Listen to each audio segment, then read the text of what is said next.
د یوسف علیه السلام د قصه او دغه آیت انه من یتقي ویصبر فإن الله لا یضيع اجر المحسنین.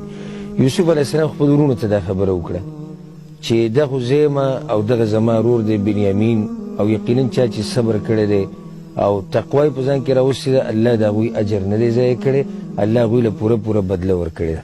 که موږ سوچ وکړو د یوسف علیه السلام قصه د اولې نقطې نه واله د اخرنۍ پورې هغه ټول صبر او صبر دی، هغه ټول صبر او صبر دی او هغه ټوله تقوا ده.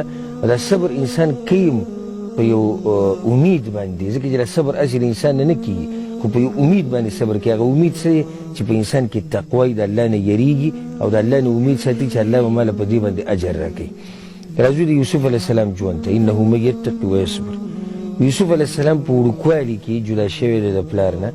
دا یو ځان له لوی مصیبت دی چې یو ماشوم جدا شي د پلار نه، د وروڼو نه جدا شي او بیا په پردي ملک کې خرڅ کړی شي، په ناشنا ملک کې ژوند تېروي، په کلونو هغه خپل وروڼه ویني، هغه خپل پلار ویني.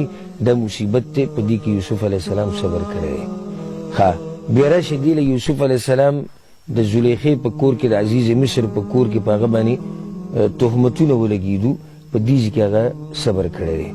بیا جیل ته اچولی شوی دی او په جیل کې کلونه تیر کړي، په دې کې یوسف علیه السلام صبر کړی دی.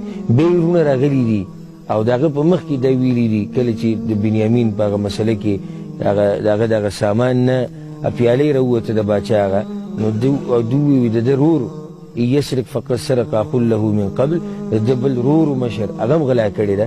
په دې کې هم یوسف علیه السلام صبر کړی. د دې صبر دومره ښایسته انجام دی چې یوسف علیه السلام د کوی نه لاړو د عزیز مصر طرف ته او د مصر د بچای په تختونو باندې کېناستو، په خزانو باندې مشر شو. الله سبحانه وتعالی ول د عزتونه ورکړو. هغه رونه لاړو او هغه ته سجده ولګوله. هغه خوب الله رښتینی کو. دې ټولو کې یو غټ سبب هغه تقوا او دویم سبب هغه صبر.